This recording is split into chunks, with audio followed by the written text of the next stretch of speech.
Muy buenos días, buenas tardes, buenas noches tengan todos ustedes. Este es el programa de Voz Ciudadana con Luis Soriano. Sean todas y todos bienvenidos. Vamos a transmitir este podcast que estamos construyendo, en donde tenemos a una súper invitada y vamos a hablar de un tema fundamental, que es precisamente la atención a víctimas, para poder construir varios procesos, saber quiénes son las víctimas, qué es lo que hay que hacer, cómo hay que construir, a qué tienen derecho las víctimas, etcétera. Y para eso tenemos a Miriam Chávez, que está acá con nosotros. Muchísimas gracias, Miriam, por estar acá con nosotros. Bienvenida. ¿Cómo estás? Hola, pues muy bien, muchas gracias por la invitación. Un saludo a todas las personas que te siguen, que nos están escuchando, y pues es un gusto estar aquí y compartir y hablar sobre un tema que a veces no tenemos muy en la mente, pero desafortunadamente cualquiera puede estar en esa situación. Sí, oye, Miriam, bueno, primero lo primero.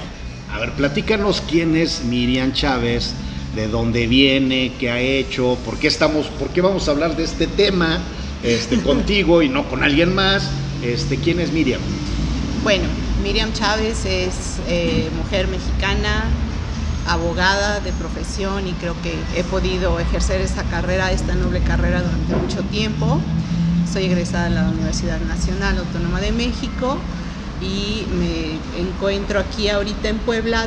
Laboré mucho tiempo en la Administración Pública de Puebla, estuve en la Fiscalía General del Estado, en el área de Derechos Humanos, de atención a mujeres víctimas de violencia por motivos de género, y también en el área de atención a víctimas en una institución o en una oficina que en Puebla yo reconozco que tiene una tradición enorme y muy buena en lo que es atención a víctimas. Fue de los primeros estados que contó con un sistema y una oficina realmente funcional y dirigida a la gente que estaba en esta condición, para las entonces víctimas del delito nada más, ¿no?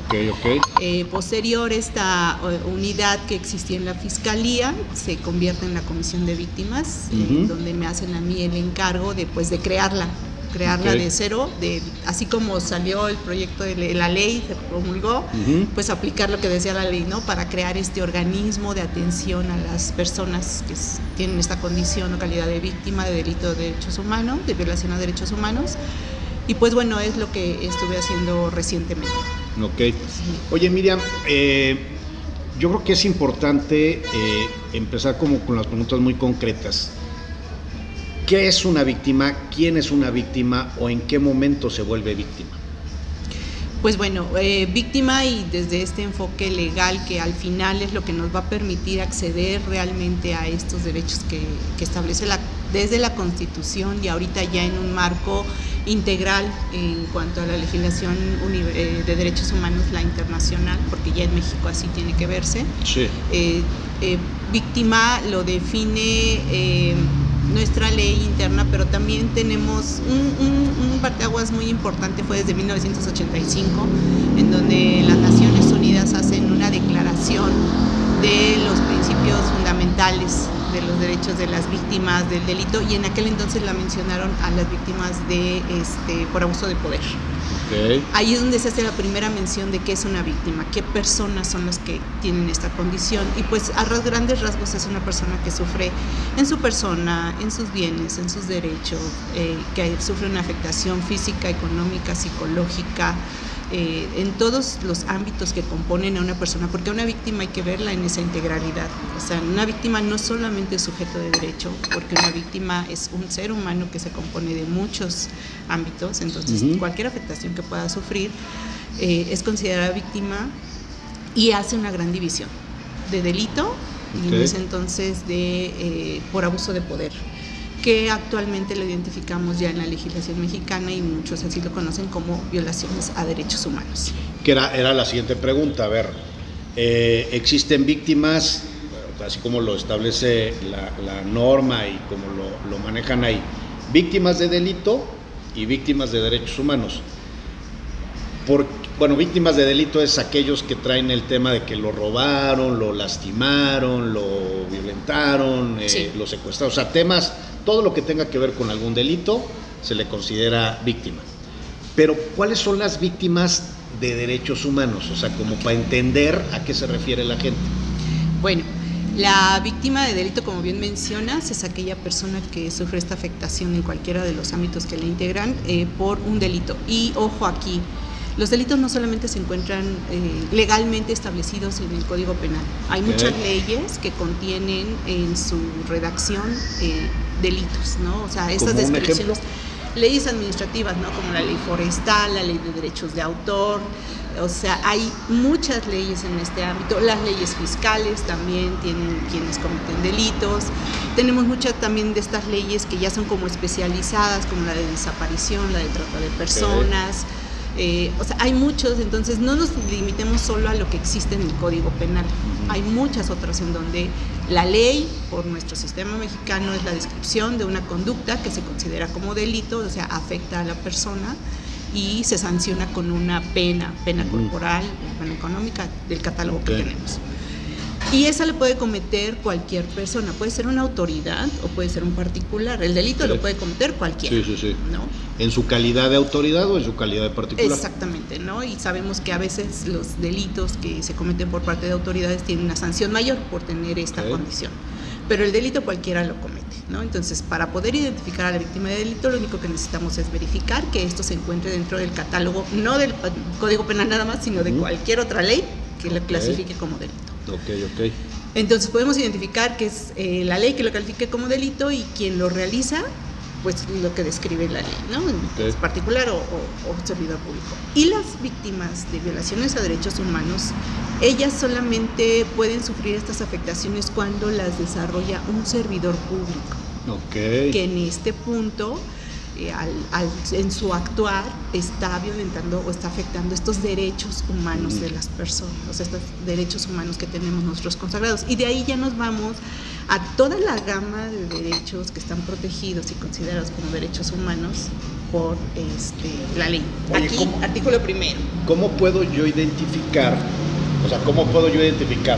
soy víctima de delito o víctima de derechos humanos? Porque de repente la gente le cuesta trabajo identificar, a ver, finalmente termino siendo víctima de delito porque hay hay un señalamiento, un acoso de un funcionario público hacia mí, y entonces se trata de hostigamiento, se trata de esto, se trata del otro, pero hay un delito siempre.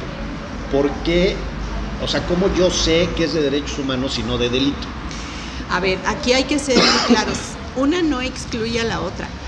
Yo puedo ser víctima de delito y a la vez puedo ser víctima de violación a derechos humanos.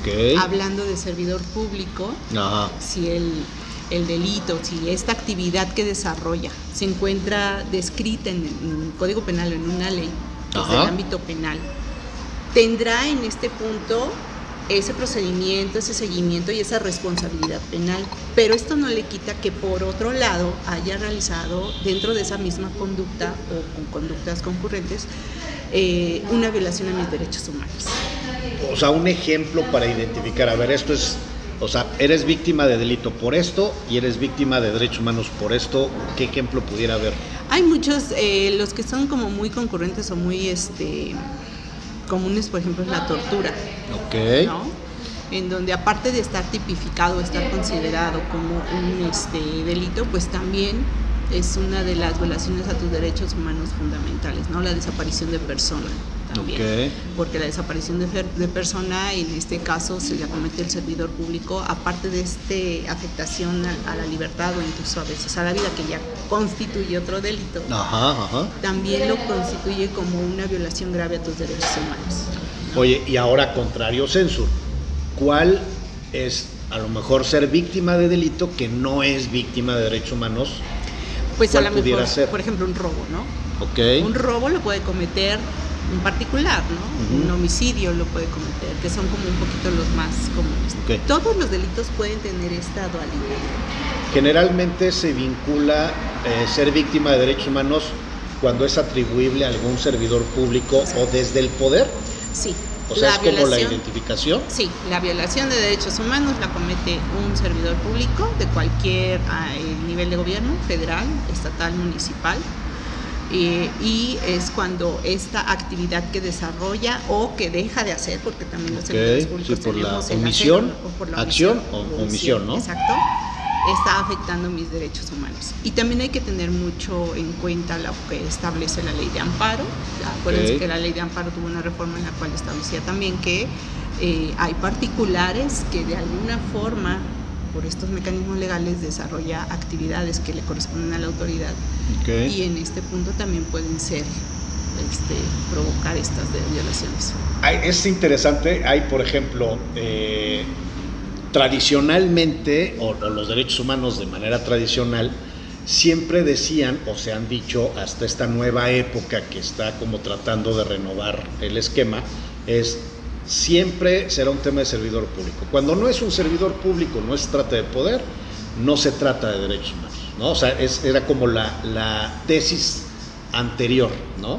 Hoy en día, los particulares, hay particulares que tienen tanto poder y son parte de una estructura de tanto poder como a lo mejor puede ser Carlos Slim y Telmex, ¿no?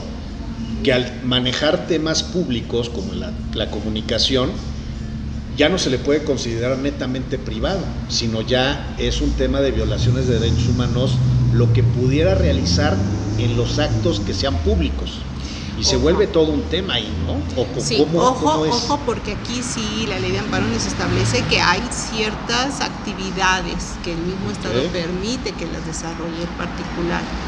Porque, bueno, existe la colaboración, ¿no? Y a veces no es la capacidad suficiente o no la infraestructura suficiente que tiene el Estado el Estado y se apoya en particulares. Pero no es que les da el poder, simple y sencillamente están desarrollando esa función. Y en este caso, la función, el Estado tiene que garantizar que quien la desarrolle de la mejor manera y obviamente sin afectar a las personas, ¿no? Porque está actuando en función de Aguas de Puebla, por ejemplo. Aguas de Puebla, aunque es un particular, actúa como garantizando el derecho, ¿no? Un derecho como sector público, ¿no? Exactamente. Ahí sí existiría a lo mejor, o sea, por alguna situación sí pudiera existir ser víctima de derechos humanos. Sí, aquí hay que tomar en cuenta que el tema de derechos humanos está evolucionando muy favorable. La Corte el Poder Judicial Federal ha sido muy proactivo en este tema en estos años. Recordemos que el parteaguas de la materia de derechos humanos viene de 2011. ¿no? En donde pasamos de un sistema garantista, acuérdense que llamaban, más fuerte porque no vaya a ser que no nos estén escuchando. Acuérdense que antes hablábamos de garantías individuales, ¿no? En donde el Estado te garantizaba. Ahora estamos hablando de derechos humanos y esto es a raíz de la reforma que se dio del 2011. ¿no? Y ahí entonces se abre todo un panorama enorme para no garantizar, sino generar la obligación del Estado de proteger, promover y procurar los derechos humanos, ¿no? Y es algo muy amplio. Entonces de ahí es donde ya viene una serie de cambios en estas concepciones, ¿no? De decir, bueno, no solamente el servidor público tradicional es el que violenta derechos humanos, también ya con los estudios jurídicos que se hacen. Es un tema, ¿no? Como ese, muchísimos, muchísimos, porque hemos visto una evolución en estos más ya de 10 años, ya se cumplen más de 10 años, y si tú empiezas a ver los criterios de la Corte antes y después de hace 10 años para acá, ha sido un cambio impresionante. Y han venido evolucionando, o sea, se han venido modificando, inclusive del 2011, las nuevas reformas, pues finalmente los derechos humanos es eso, ¿no? Exacto. Es buscar la no repetición, pero también la no regresión de los derechos, ¿no? Exacto. Ha habido un gran avance y sobre todo a todos nos ha generado que realmente nos metamos al tema, evolucionemos. Yo te lo digo como una persona que estudió su carrera de Derecho antes de la reforma. Sí, claro, sí, cierto. Y yo ahorita estoy reaprendiendo, ¿no? Con estas bases estoy reaprendiendo y estoy al día, o trato de estar al día en todos estos nuevos criterios que van evolucionando, que como bien mencionas, no son incluso ni siquiera los que venían en 2011, ¿no? Entonces, afortunadamente la Corte, después de casos tan emblemáticos como Pacheco, en el cual Campo Algodonero, o sea, son como temas emblemáticos, ¿no? Pero el de Radilla, el de Radilla es el que abre, porque el antecedente que es había una renuencia del Poder Judicial en cuanto a la entrada al ámbito internacional legislativo de derechos humanos. Hablaban del derecho el control constitucional. Exacto. Y no el control de convencionalidad, ¿no? Exacto, entonces había esa como no te metas, ¿no? Viene un giro totalmente enorme en el cual pues no nada más no te metas, sino formamos parte, nos integramos y tratamos de generar un sistema que verdaderamente proteja derechos humanos, ya no solamente desde una perspectiva normativa mexicana, sino ya a nivel Oye, universal. Esa resistencia aún existe, o sea, a pesar de que, de hecho, hace no mucho tiempo salen observaciones al caso de Radilla Pacheco, en donde dicen que no se ha logrado cumplir y no se está cumpliendo todo lo resolutivo que se había dado. Sí. Y es precisamente la resistencia de que tanto jueces como ministros, jueces locales, federales, o sea, el Poder Judicial, pero también las instancias administrativas que también les compete, municipales, estatales, federales, siguen con la lógica del control constitucional por encima del control de convencionalidad. Es un tema bien delicado, ¿no? Porque esto afecta a las víctimas. Claro, aquí el problema efectivamente es que aunque tenemos esta apertura y ya se está, pues yo pensaría que socializando y normalizando cada vez más, que agradezco mucho, es esta resistencia ya en nuestro mundo material, ¿no? En donde tenemos todavía autoridades que dicen eso, ¿para qué es? Nada más me causa problemas. Es imposible. ¿Cuándo pudiéramos pensar que tuviéramos una disculpa pública? ¿No? Claro. ¿Cuándo podríamos pensar que hicieran memoriales o que hicieran museos, monumentos, todo en memoria de estas personas, ¿no? ¿Cuándo podíamos pensar que esto motivara reformas legislativas, ¿no? Creación de leyes, instituciones? O sea, es realmente, sí es complicado, ha sido un camino muy complicado, muy difícil para materializar los derechos de las víctimas y más las de violación a derechos humanos. Claro. Porque tradicionalmente aquí en México se visualizaban las de delito, ¿no? Pero las de violaciones a derechos humanos, imposible. Hemos avanzado, sí, pero efectivamente existe mucho esta renuencia y todavía es una sentencia que no está cumplida.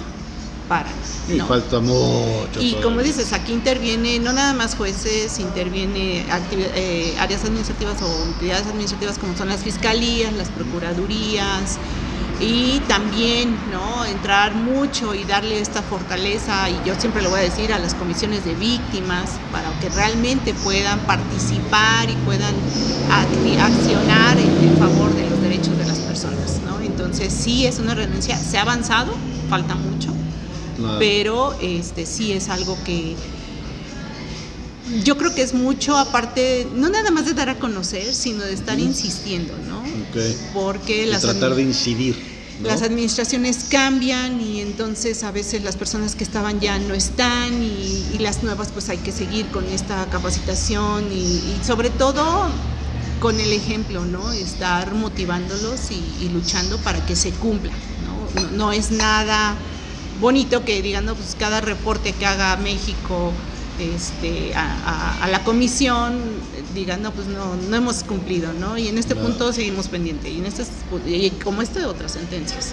Oye, vamos a ir a una pausa y ahorita que regresemos me gustaría que nos platicaras qué tendría que hacer una víctima.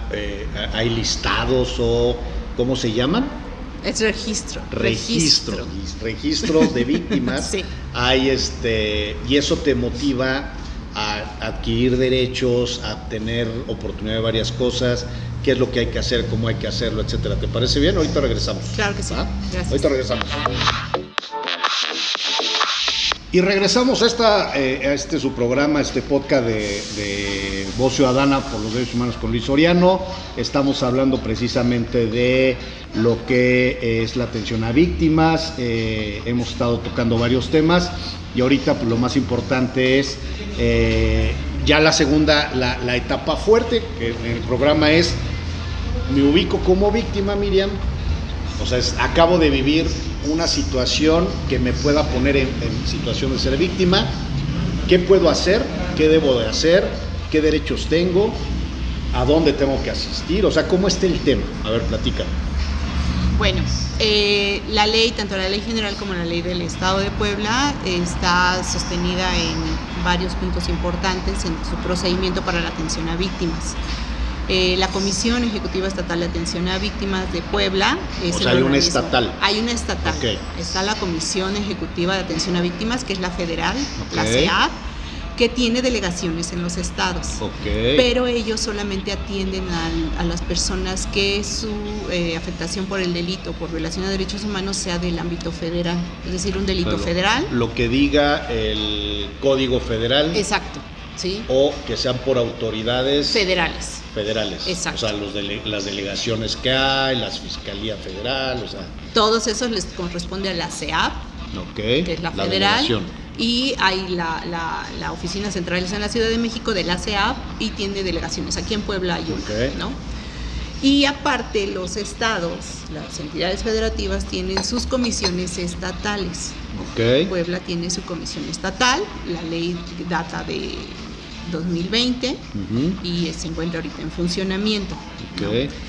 En este ámbito, ambas leyes tienen este procedimiento muy similar de cómo atender a una víctima.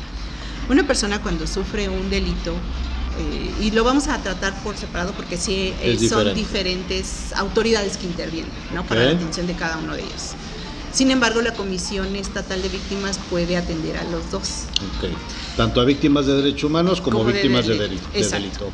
Entonces, la víctima de delito, pues bueno, desafortunadamente sufrimos la comisión de un delito. Lo normal, llamamos policía, ya sea que policía nos canalice a fiscalía o llegamos directamente nosotros a fiscalía, se inicia sus carpetas con N cantidad de nombres que tienen, que si es de atención temprana y no sé qué más. Y ahí ya uno, de alguna manera, el agente del Ministerio Público escucha, verifica y determina que sí es posible que esta persona sea considerada víctima de un delito, ¿no? Ya del proceso interno que tenga la Fiscalía, llega un punto en el cual ya tiene este reconocimiento por parte de la gente del Ministerio Público como la persona afectada, es decir, víctima de delito, víctima directa e indirecta. Y de todas formas, la Fiscalía tiene la obligación de dar atención a la víctima, ¿no? Si no cuenta con ella una atención médica, una atención psicológica de emergencia, tiene que canalizar o dirigir a la persona a donde sí se la pueden dar, ¿no? Hay diferentes instancias para atención psicológica, incluso dependiendo si es hombre, mujer, si es menor de edad, si todo esto. Y si no la tiene, entonces vincular. Aquí muchas de las víctimas llegan a la Comisión Ejecutiva de Atención a Víctimas de Puebla, en donde tienen derecho a recibir todos estos derechos que se consagran desde la Constitución. A ver, antes de esto, ¿para todo eso tendrían que entrar a un registro? Ahí vamos. Cuando llegan a la comisión de víctima, dice, bueno, se cometió un delito en mi contra y el Ministerio Público ya inició la carpeta y aquí dice que soy víctima. Para ser víctima de delito tiene que haber a fuerza una carpeta de investigación. Tiene que haber una carpeta de investigación. Si no existe una carpeta de investigación. Aquí es un trabajo que se hace con la gente del Ministerio Público para que, aunque tengan estos números de atención temprana, y esto es mucho derivado del sistema penal acusatorio, ¿no? En donde hay ciertos actos que sí se pueden constituir como delito, pero puede haber estas soluciones alternas antes de... Pero la víctima sigue siendo víctima. Sí, aquí en las soluciones alternas, si es que nos vamos a una plática entre las partes, puede haber un asesoramiento legal, puede haber un acompañamiento para que la persona no vaya sola, y aunque en fiscalía, en estas áreas de mediación, tienen defensoría, tienen su defensoría, y aparte los mediadores están capacitados para que sea justo, ¿no? Que no haya una inclinación hacia una u otra parte. Oye, en este punto en particular, a lo mejor el delito que se comete entra dentro de las posibilidades de resolver previamente, pero la víctima está afectada psicológicamente por esa situación, afectada inclusive económicamente, o sea que tiene una afectación derivado de eso, aunque puede resolverlo, inclusive lo que quiere resolverlo para no estar metido en más temas, ¿Se le puede dar la atención? ¿No se le puede dar la atención? ¿O cómo es la dinámica aquí? Sí se puede dar la atención, o sea, al final tenemos que ver que la necesidad de la persona se encuentra ahí latente, ¿no?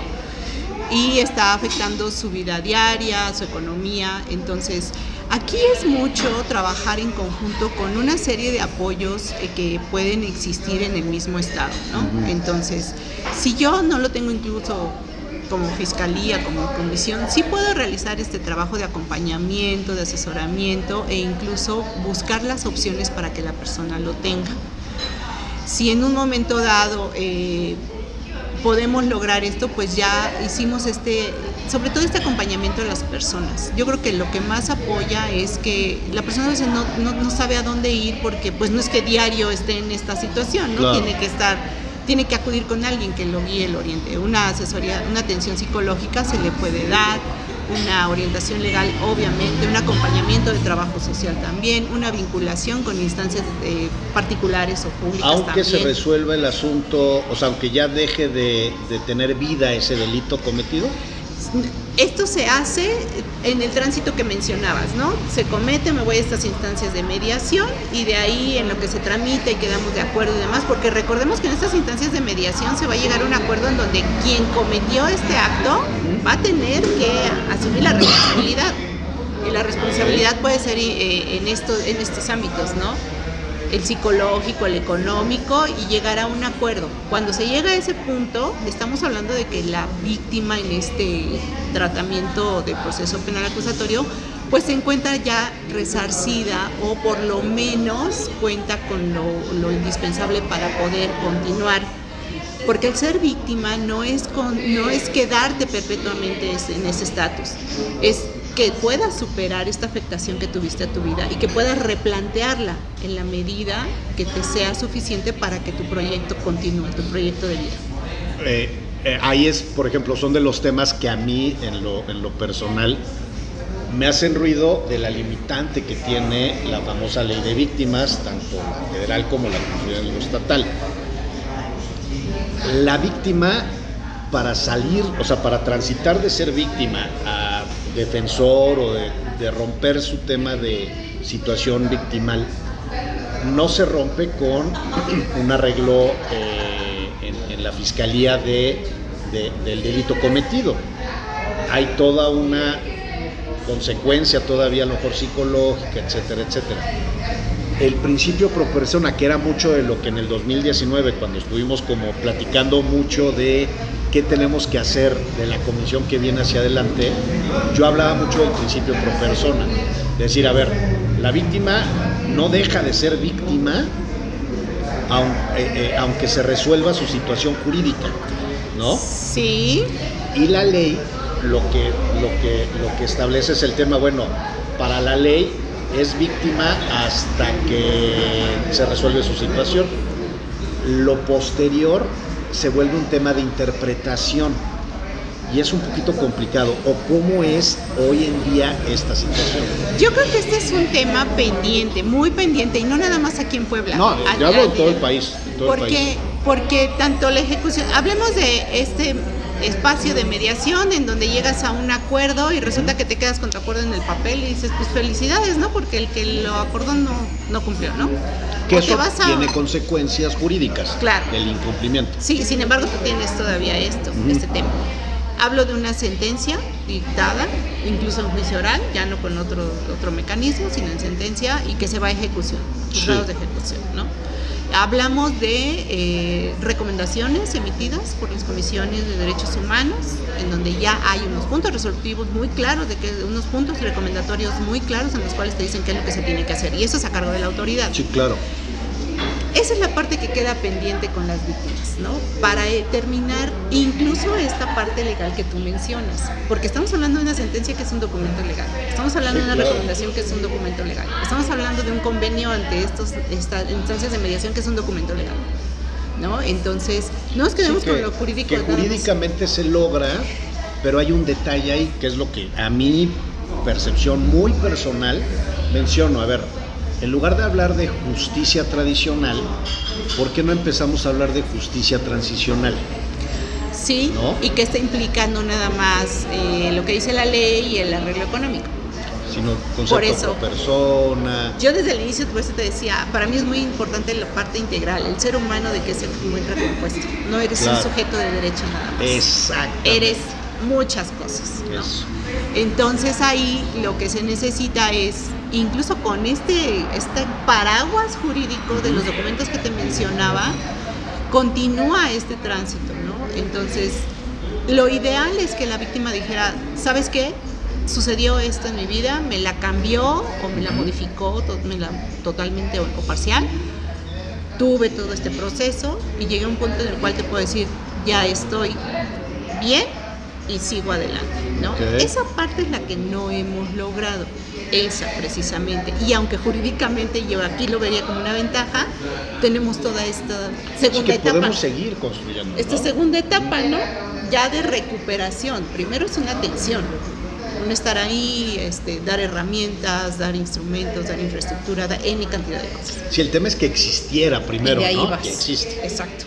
Ahora Estas son víctimas de delito, que es este caso que platico es ahí precisamente, porque dejas de ser víctima de delito en el momento que deja de existir el delito, más bien, en el momento que el delito deja de tener vigencia, ¿no? Porque se puede llegar a un arreglo y entonces el delito va a existir, pero deja de tener vigencia, yo me iría, una reserción. Yo me iría a que termina cuando ya estás completamente satisfecho, porque esas son las medidas de satisfacción, eso es. Pero la misma ley, o sea, la ley de víctimas, como que interpreta el tema de hasta que rezarse, casi el resarcimiento de la víctima es cuando ya hay una sentencia, cuando se cumple esa sentencia, exacto. O sea, todo ese tipo de temas van como muy aparte, o sea, van como en la línea jurídica, pero no van en el principio pro persona, o sea, veamos la persona cómo está y cómo va independientemente de su situación jurídica, ¿no? Y entonces vamos a ver a una víctima que eso que le causó le motivó daños, posteriores, a lo mejor si fue un choque y hubo un tema de violencia derivado del choque y entonces hubo agresiones y esa persona a lo mejor era chofer de Didi o de Uber y hoy no se puede subir al Didi o al Uber por el miedo que le puede causar volver a estar en una situación de esta naturaleza. Ese daño fue causado por esto, aunque haya una resarción de sus lesiones, que le hayan comprado un coche nuevo, que le hayan resuelto, pues todo eso es lo jurídicamente palpable. Pero lo otro, el tema de la atención psicológica, y además hacen los acuerdos, se generan, se da cumplimiento a todo el convenio, y pues ya lo resolviste acá. Pero la persona sigue en una atención psicológica para revertir su situación motivada por esto. Eso no está, o sea, está sujeto a interpretación. Es que la atención a víctimas tiene que ser desde el primer momento en donde tienes conocimiento de ello, porque no nada más es la comisión, todos. Sí, ¿no? Es todo el sistema, o sea, tiene que haber un sistema que pueda atender esto. Exacto, desde el primer momento, desde el policía que tiene conocimiento, desde la agencia que tiene conocimiento, desde la Comisión de Derechos Humanos en cualquiera de sus oficinas que recibe una queja, o sea, y toda autoridad, no nada más son estas, cualquier autoridad, y no quiere decir que la autoridad que recibe, hablemos de una secretaría de, no sé, de cultura. Claro. No, que dice, pues yo qué voy a saber de víctimas. No sabes, ni no se la vas a dar, pero debes de tener la capacidad de mandarlo o canalizarlo a donde corresponde. Ese es tu trabajo. Procesos, ¿no? Ese es tu trabajo.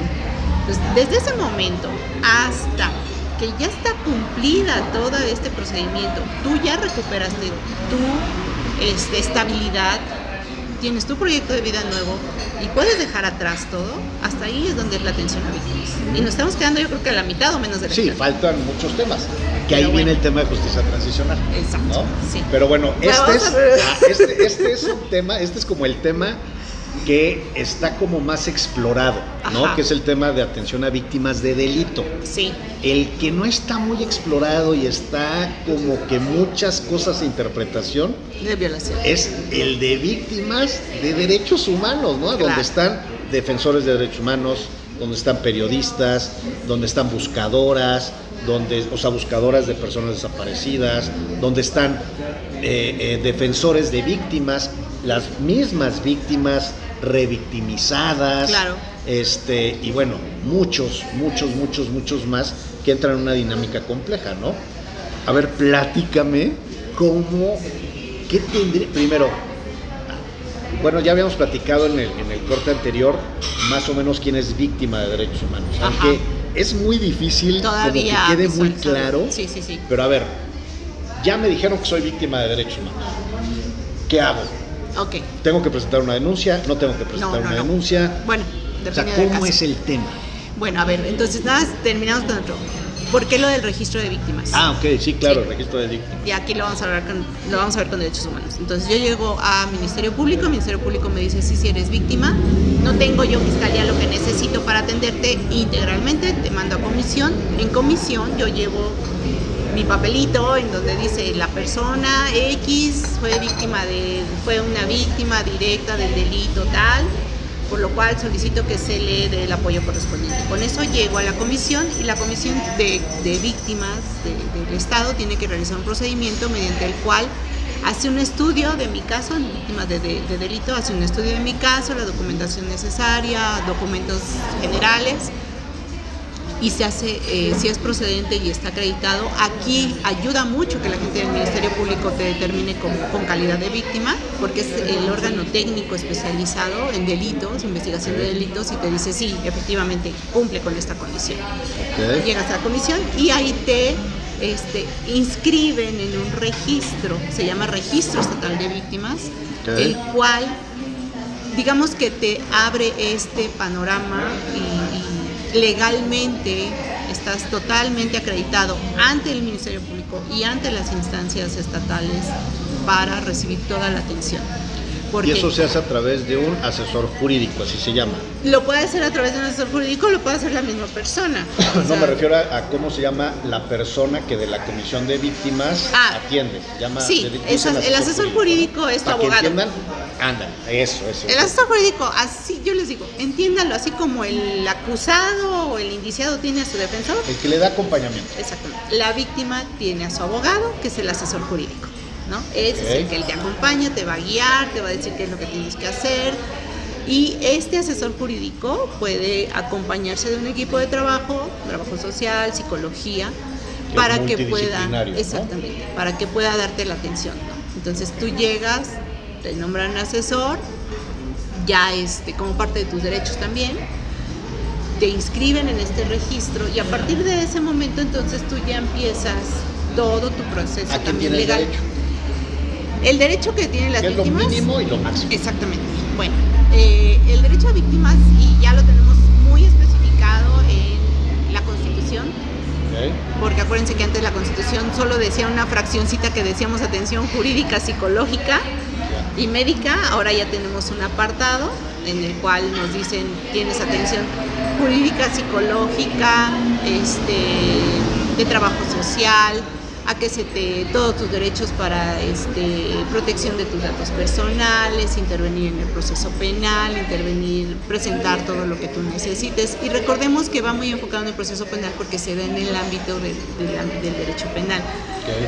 Pero ahí lo conjugamos con el artículo 1 constitucional de la obligación de todas las autoridades de proteger, promover y difundir y propiciar los derechos humanos.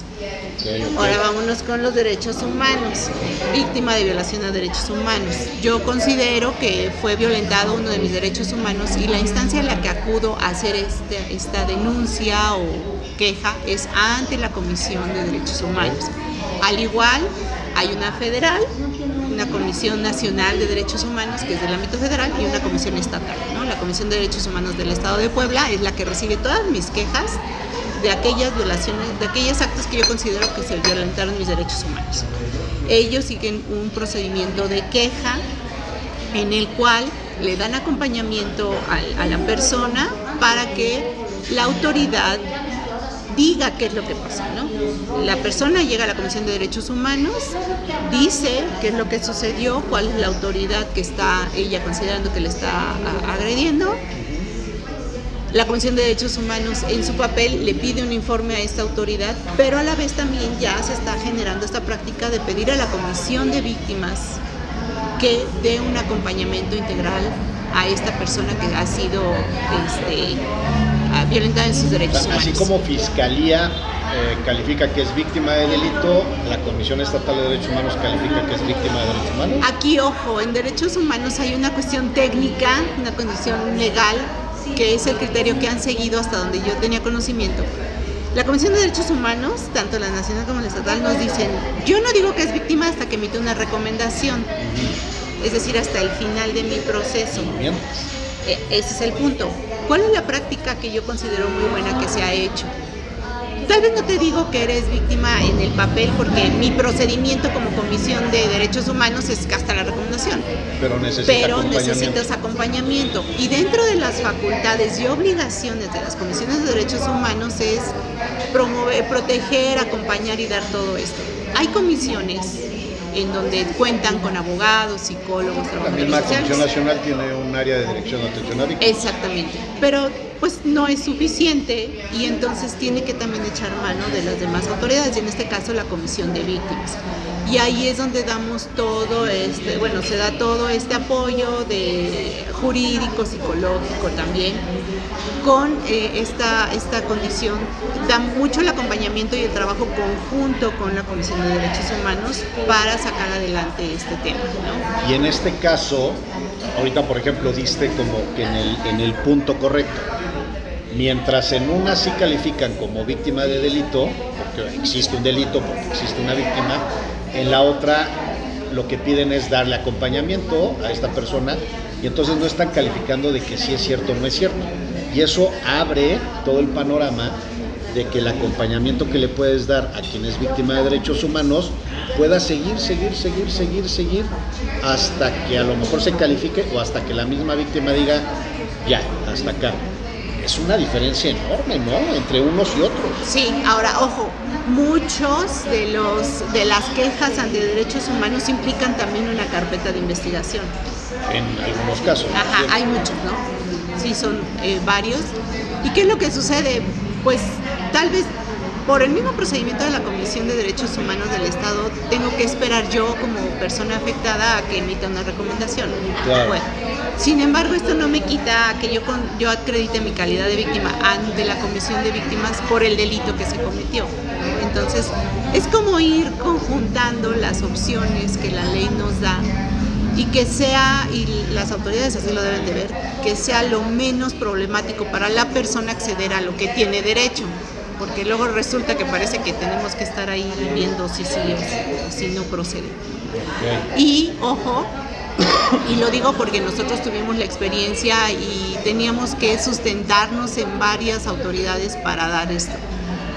Tanto la ley del Estado como la ley nacional, la ley general de víctimas, hay una fracción en donde se establece la calidad de víctima que la misma Comisión de Víctimas la puede dar. Okay. ¿Cuál es el problema? Y aquí ya son tecnicismos legales que hay que buscar la manera de lograrlo, ¿no? Una autoridad administrativa como es la Comisión de Víctimas no puede poner en duda lo que dice un ámbito especializado como es un juez o como es un ministerio público, porque ellos son los encargados, ni una Comisión de Derechos Humanos.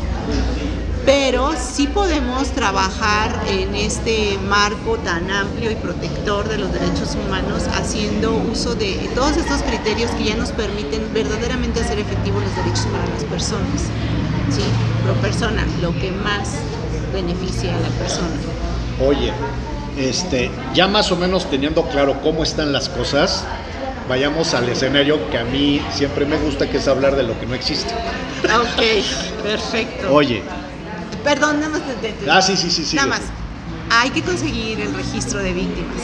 Okay. Teniendo el registro de víctimas, ya de ahí si no estás en el registro, es muy complicado, obviamente. Hay que estar siempre, evidentemente. Digamos que es como una cuestión que validas legalmente todo ante la autoridad, ¿no? Entonces sí es importante que se dé este registro de víctimas para poderlo, delito, con la denuncia, derechos humanos, acompañamiento o con esta argumentación de derechos humanos. Perdón. Que ante este escenario decirles que mi experiencia personal es que a mí nunca me quisieron meter al registro de víctimas. Todavía no existía la Comisión de Atención a Víctimas del Estado, aclaro. Cuando yo viví lo que yo viví, era la Comisión Ejecutiva de Atención a Víctimas Nacional, la que tendría que hacerlo, y insistentemente se negaron a darme el registro. Y eso motivó que yo no tuviera atención psicológica, que no tuviera apoyo económico, que no tuviera inclusive el tema del desplazamiento que viví, no tuve lo por, o sea, son temas bien feos que pasaban en ese momento en las administraciones neoliberales. Hay que tener ahí cuidado, eso lo digo yo. Porque lo viviste. Lo viviste. Porque lo viví, por eso lo digo yo, ¿no? Pero bueno, eso es algo bien importante y por eso era tan importante.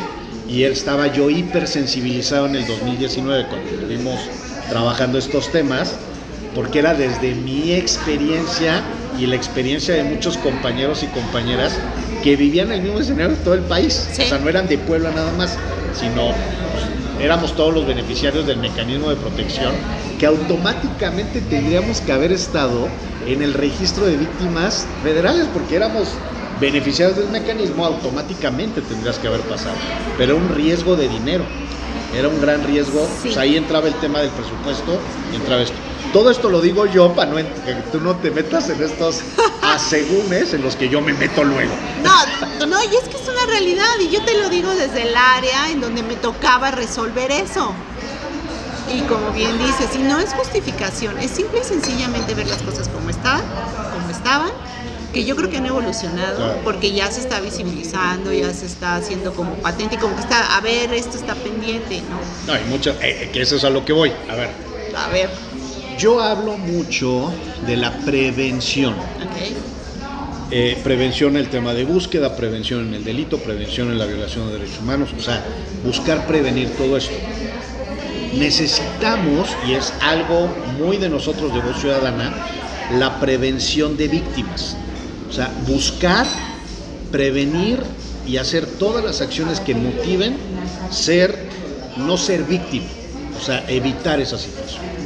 Hoy, la primera pregunta que te hago es, ¿existe un área en la Comisión Nacional o en algunas comisiones en algún estado que tengan un área específica de prevención, atención, o sea, prevención de víctimas? No la hay. Bueno, en la estructura estatal y en la estructura federal, el tema de prevención le toca a seguridad pública. Está bien.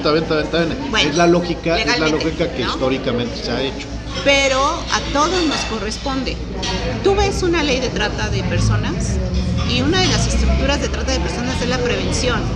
Y en algunas ocasiones que me tocó ver unos temas, era sentarte con la autoridad y decirle, te toca prevenir, ¿no? Y como decía yo, iba a decir cultura, ¿y yo cómo voy a prevenir? O turismo, ¿yo cómo voy a prevenir?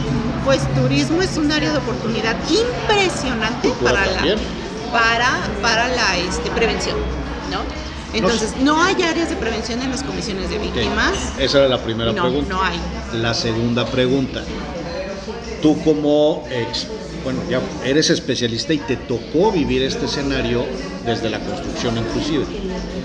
¿No sería bueno, no a corto plazo, no a inmediatez, sino a largo plazo, que las comisiones, no hablo la de Puebla, o sea, es que luego dicen, es que tú es... No, a ver, hablo de todo el tema de las comisiones de atención a víctimas, tanto nacional como estatales. Del sistema, porque es el sistema. Es el sistema de atención a víctimas. ¿Qué no tendríamos existir un área de prevención que a la larga finalmente se vuelve un tema de cultura de prevención? No tendría que existir esta área, no sería bueno o necesario que existiera. Claro que sí, o sea, es algo yo creo que muy natural de nuestro razonamiento y lo vemos en la salud y en muchos otros ámbitos. No estás atendiendo solo la consecuencia, evita que se dé la consecuencia, porque realmente lo que estamos haciendo ahorita es atender la consecuencia, sí, la consecuencia del incremento de la delincuencia, ¿no? Exactamente. ¿No? en prácticas sociales que consideramos normales. O sea, ahora resulta que pues, ya es normal que te cuides para que no te vayan a robar el carro, la bolsa, lo que sea, cuando lo normal tendría que ser caminar sin problema y estarte cuidando. Cuidarnos entre todos. Exacto. O sea, buscar dentro de la prevención la ayuda entre la comunidad. Exacto, entonces sí, y también yo creo que mucha gente ha escuchado esta parte de prevención de la criminalidad o de la delincuencia, sí, pues que creen que también puede haber prevención de la victimización, ¿no? Y eso desde la parte dogmática y la parte legal y teórica, todas las que tú quieras, ahí está. Y a la larga siempre va a tener mejores resultados que estar nada más tratando de resolver los problemas ya existentes. ¿Tú cómo ves el tema de proponer la creación de esta área en todas las comisiones a nivel nacional y a nivel estatal? Un área de prevención, de prevención de situación de víctima. Pues fíjate que sí es y funciona. Yo te lo decía y lo vuelvo a repetir, Puebla en esta tradición tan importante, tan sólida que tiene de atención a víctimas, tenía su área de prevención. Y puede sonar a lo mejor chistoso o raro para algunas personas que están viendo esto que son muy jóvenes, pero había una obra que siempre fue mencionada y a lo mejor muchos la vieron y la conocieron, la de unos ositos que hablaban sobre la prevención. Claro. Y era una tradición y esa iba a todo el estado. A todo el estado se presentaba. Luego se convirtió ya mucho en pláticas, en escuelas, en espacios públicos, con diferentes grupos, dirigidas estas pláticas, esta información para las personas dependiendo de su condición, ¿no? Mujeres, ancianos, niños, todo. Ahorita, ¿y por qué hice mención de seguridad pública? Porque todo se coordinaba desde allá, porque legalmente ahí lo establecían, ¿no? Pero es muy importante que no se abandone. Yo ahorita no puedo decirte cómo está un programa de prevención, qué números tiene, no lo conozco, no lo sé, y no por otra cosa, sino porque yo no lo sé. Pero sí es muy importante la prevención, es indispensable, y aunque parezca que lo repites y lo repites, tú no sabes a quién impactas, no sabes hasta dónde llega esta información y cómo vas generando esta cultura.